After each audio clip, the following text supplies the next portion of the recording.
এটা হচ্ছে আমার রংপুর তাজহাট জমিদার বাড়ি।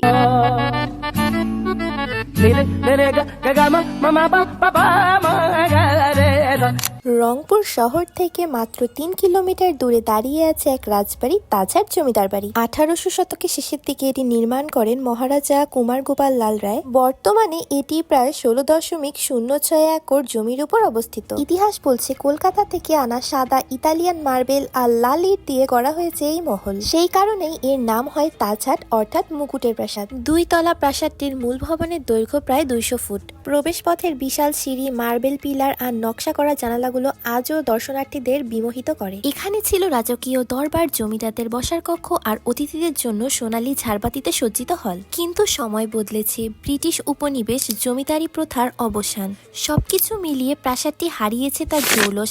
এক সময় এটি ব্যবহার করা হয়েছিল হাইকোর্ট ভবন হিসেবেও। এই জমিদার বাড়িটি নির্মাণ করতে প্রায় সময় লেগেছিল 10 বছরের মতো। এই প্রাসাদটি যেন আজও বহন করে মুঘল আমলের সৌর্য, জমিদার আমলের জাঁকজমক আর ঔপনিবেশিক স্থাপত্য ছাপ। বর্তমানে তাজহাট জমিদার বাড়ি রূপান্তরিত হয়েছে জাতীয় জাদুঘরে।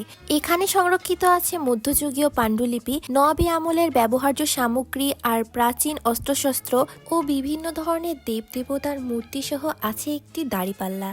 ইতিহাসপ্রেমী আর পর্যটকদের জন্য এটি যেন এক জীবন্ত দলিল। আগে এই জায়গাটার ভিডিও করার অনুমতি দিত না, তবে এটি জনগণের জন্য এখন উন্মুক্ত করে দেওয়া হয়েছে। আছে পাথরের মধ্যে আরবি হরফে লেখা বিভিন্ন লেখা, এবং আছে আমাদের পবিত্র কিতাব আল কোরআন, যেটা দেখে আমার কাছে খুবই ভালো লেগেছে। এখানে আমি আরো একটি ঐতিহাসিক জিনিস দেখতে পাই। এটা হচ্ছে বহু পুরাতন হাতির দাঁত।